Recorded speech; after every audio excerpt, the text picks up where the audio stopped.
Haleluya, puji Tuhan, salam sejahtera bagi kita semua, keluarga besar GPDI LSAD Magelang. Puji Tuhan, kembali kita akan merenungkan kebenaran firman Tuhan pada hari ini.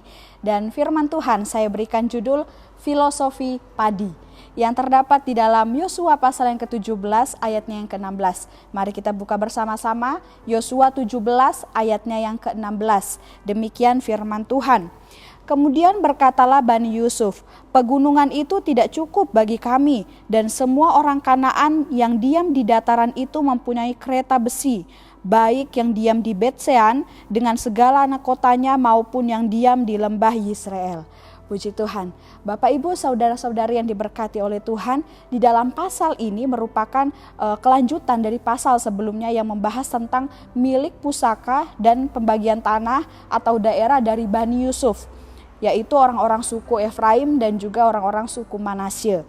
Jika kita lihat di ayatnya yang ke-11 dari Yosua 17 ini, di situ dikatakan bahwa daerah milik Bani Isakar, di daerah milik Bani Isakar dan Bani Asyer terdapat juga daerah milik dari suku Manasye, dan salah satu daerah itu adalah Bet-Sean yang kita sudah baca di dalam ayat pokok kita tadi. Nah, menurut Kamus Alkitab, Bet-Sean ini terletak di antara daerah yang merupakan pertemuan antara lembah Yisrael dan juga lembah Yordan. Nah, dalam Alkitab Bet-Sean ini sering ditulis dengan nama Bet-Shean atau Bet-Shan. Nah, pada waktu bangsa Israel masuk ke tanah Kanaan di bawah pimpinan Yosua, umat Israel gagal merebut kota ini, merebut daerah ini, yaitu Bet-Sean. Ya, itu kita bisa lihat di dalam Hakim-Hakim 1 ayatnya yang ke-27. Yang kemudian diambil alih oleh orang Filistin. Namun akhirnya daerah Bet-Sean ini mampu dikuasai dan menjadi bagian dari bangsa Israel, dari kepemilikan bangsa Israel. Nah, kita melihat tentang kota Bet-Sean ini. Bet-Sean adalah daerah yang kaya dengan padi-padian. Nah, seperti yang kita ketahui bersama, padi merupakan salah satu tanaman utama yang menjadi sumber pangan, ya, menjadi sumber bahan makanan pokok. Bahkan Indonesia bahan pokok makanan utamanya adalah beras, ya, atau padi. Nah, kemudian diolah menjadi nasi dan kita konsumsi setiap harinya. Nah, padi ini memiliki filosofi yang luar biasa. Nah, filosofi adalah filsafat atau pelajaran atau nilai-nilai yang kita bisa ambil dari sebuah hal, sebuah peristiwa.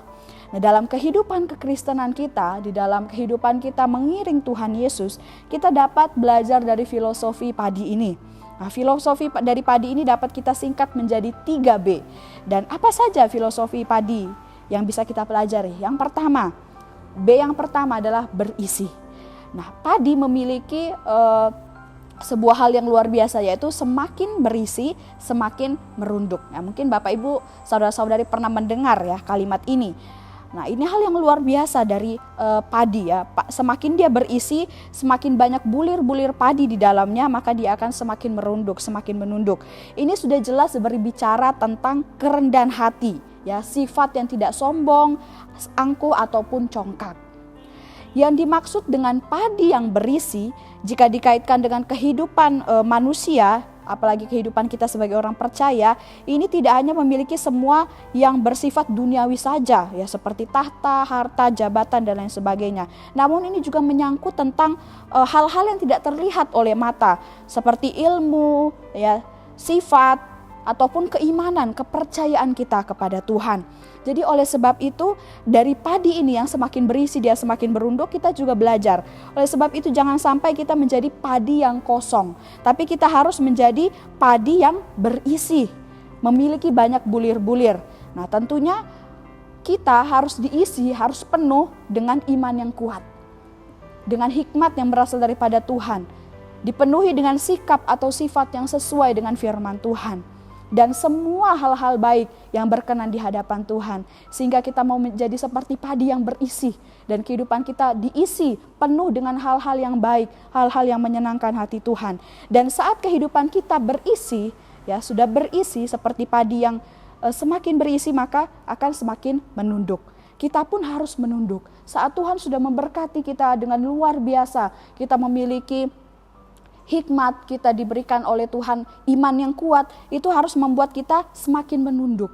Dalam artian kita harus semakin memiliki kerendahan hati. Memiliki kerendahan hati di hadapan Tuhan. Apa yang kita miliki, apa yang sudah Tuhan berikan dalam setiap kehidupan kita, janganlah membuat kita tinggi hati. Tapi justru saat Tuhan isi kita semakin berisi, kita terus diberkati oleh Tuhan dengan hal-hal yang luar biasa daripadanya. Kita harus semakin merendahkan diri kita di hadapan Tuhan. Rendah hati di hadapan Tuhan dan juga di hadapan sesama kita. Firman Tuhan sudah menjelaskan banyak hal tentang kerendahan hati. Sebagai pengikut Kristus yang sungguh, pengikut Kristus yang setia, kita dituntut untuk memiliki kerendahan hati sama seperti Kristus yang kita ikuti. Ya, di dalam Mika 6 ayat 8 di situ dikatakan bahwa hai manusia, telah diberitahukan kepadamu apa yang baik. Dan apakah yang dituntut Tuhan daripadamu selain berlaku adil, mencintai kesetiaan dan hidup dengan rendah hati di hadapan Allahmu. Firman Tuhan berkata, inilah yang dituntut oleh Tuhan. Inilah yang Tuhan kehendaki dalam kehidupan kita. Kita memiliki kerendahan hati di hadapannya. Juga Mazmur 149 ayat 4 di situ berkata, sebab Tuhan berkenan kepada umatnya. Ia memahkotai orang-orang yang rendah hati dengan keselamatan. Jadi orang yang diberikan hadiah, yang diberikan mahkota keselamatan dari Tuhan adalah orang-orang yang rendah hati. Selain kita dituntut untuk menjadi orang yang rendah hati, untuk mendapatkan keselamatan pun kita harus rendah hati. Ya puji Tuhan. Dengan kerendahan hati ini kita bisa lanjut ke filosofi ataupun nilai yang kedua dari padi ini. Atau B yang kedua yaitu bersama. Nah, petani tidak pernah memanen hanya sebatang padi. Walaupun padi tersebut sudah menguning. Sebaliknya, petani pun tidak pernah menunda untuk panen ya karena satu batang padi yang masih berwarna hijau. Artinya jika jumlah hampir semua padi di lahan ini menguning, ya, maka semuanya dipanen oleh petani tersebut. Nah, walaupun ada beberapa padi yang mungkin masih hijau. Namun jika hampir semua padi hijau dan ada beberapa padi yang kuning, maka semuanya akan menunggu masa panen yang bersamaan sehingga dipanen bersama-sama. Nah, dari kejadian tersebut, maka dapat disimpulkan bahwa padi akan dapat menghasilkan manfaat saat dikumpulkan atau digunakan bersama-sama. Dengan kata lain, padi ini harus disatukan. Mereka harus bersatu, ada persatuan dengan yang lainnya. Nah, ini yang kita dapat pelajari dari filosofi padi ini. Kita pun sebagai umat Tuhan, sebagai keluarga GPDI LCAD Magelang harus bersatu, ya. Ada persatuan bersama. Bagaimana untuk kita dapat bersatu dengan yang lainnya, dapat bekerja sama? Adalah dengan tidak mementingkan diri kita sendiri, ya. Tapi mementingkan kepentingan bersama dan tentunya harus memiliki kerendahan hati satu sama lain seperti yang kita sudah bahas di poin pertama tadi. Firman Tuhan juga mengatakan di dalam Filipi 2 ayat yang kedua sampai ayat yang keempat, saya akan bacakan. Karena itu sempurnakanlah sukacitaku dengan ini, hendaklah kamu sehati sepikir dalam satu kasih, satu jiwa, satu tujuan, dengan tidak mencari kepentingan sendiri atau puji-pujian yang sia-sia. Sebaliknya hendaklah dengan rendah hati yang seorang menganggap yang lain lebih utama daripada dirinya sendiri, dan janganlah tiap-tiap orang hanya memperhatikan kepentingannya sendiri, tetapi kepentingan orang lain juga. Inilah yang dikatakan oleh kebenaran firman Tuhan. Jika kita menjadi seperti padi yang berisi, tentunya berisi dengan hal-hal yang baik, kemudian kita bersatu ya dengan sesama kita yang juga berisi, sama-sama berisi, kemudian saling bekerja sama, melakukan hal-hal yang baik, hal-hal yang berkenan di hadapan Tuhan, maka kita akan masuk di dalam B yang ketiga, yaitu bermanfaat. Saat kita bersama ya, kita sudah berisi, kita kemudian bekerja sama ya, kemudian kita akan mampu bermanfaat. Sebagai tanaman pangan ya, tentunya padi ini adalah tanaman yang memberikan manfaat yang begitu besar bagi kehidupan manusia. Padi diolah bisa dari beras yang bisa diolah menjadi aneka masakan, nasi, ketupat, bubur, lontong dan sebagainya. Itu adalah sebagian kecil dari pemanfaatan padi. Hal ini dapat kita kaitkan juga dalam kehidupan kita sebagai orang yang percaya kepada Tuhan. Bahwa hidup kita haruslah menjadi berkat bagi sesama. Kita harus bermanfaat, menghasilkan hal-hal yang baik, menunjukkan hal-hal yang baik bagi sesama kita. Jangan sampai kita hidup sama seperti orang dunia ya, tapi kehidupan kita harus berbeda, kita harus menjadi berkat, bermanfaat bagi banyak orang lain. Seperti yang dikatakan dalam Kejadian 12 ayat yang kedua, di situ firman Tuhan berkata, "Aku akan membuat engkau menjadi bangsa yang besar dan memberkati engkau serta membuat namamu masyhur dan engkau akan menjadi berkat." Padi yang berisi ketika dipanen, maka ia akan memberikan manfaatnya bagi manusia. Begitupun juga dengan kita, khususnya orang percaya. Sudah banyak berkat dan kebaikan yang Tuhan berikan dalam kehidupan kita, sehingga kita mampu menjadi seperti padi yang berisi. Oleh sebab itu kita pun harus menjadi berkat bagi sesama. Menjadi berkat bukan harus selalu memberi uang ataupun benda, materi. Tetapi menjadi berkat juga dapat kita tunjukkan melalui sikap, sifat, perkataan, dan tingkah laku kita yang benar sesuai firman Tuhan, yang baik di hadapan sesama.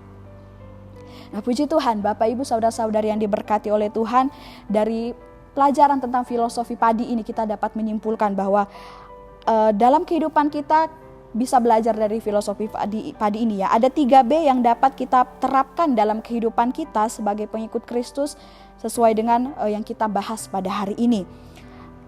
Filosofi dari padi. 3B. Jadilah seperti padi yang B yang pertama tadi, berisi. Dan saat kita berisi, tentunya berisi hal-hal yang baik, hal-hal yang berkenan di hadapan Tuhan, ia akan merunduk. Yang artinya memiliki kerendahan hati satu dengan yang lainnya. Kemudian ketika dia berisi, ya, diisi dengan kerendahan hati, kemudian B yang kedua tadi, dia mau bersatu. Bersatu dengan sesama untuk melakukan hal-hal yang baik, melakukan hal-hal yang berkenan di hadapan Tuhan. Sehingga B yang ketiga, kita mampu bermanfaat, menjadi berkat bagi banyak orang lain. Puji Tuhan, Tuhan Yesus memberkati kita semua. Mari kita akan akhiri renungan firman Tuhan pada hari ini dengan sama-sama berdoa. Terima kasih Tuhan, kami bersyukur buat segala kebaikan-Mu dalam kehidupan kami.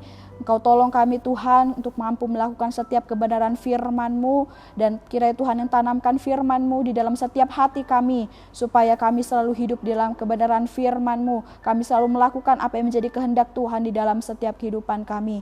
Terima kasih Yesus, terima kasih Bapa. Saat ini hamba berdoa bagi keluarga GPD El Shaddai Magelang. Terpujilah Engkau Tuhan yang melakukan perbuatan yang ajaib. Terpujilah kiranya nama-Mu yang mulia selama-lamanya, dan kiranya kemuliaan-Mu memenuhi seluruh bumi. Terima kasih Yesus, terima kasih Bapa. Engkau yang memberkati seluruh sidang jemaat GPDI El Shaddai Magelang, supaya semakin setia kepada Tuhan dan terus memuji, mempermuliakan nama Tuhan Yesus saja. Terima kasih Yesus, terima kasih Bapa. Kami terima kebenaran firman-Mu dalam nama Tuhan Yesus. Haleluya. Amin.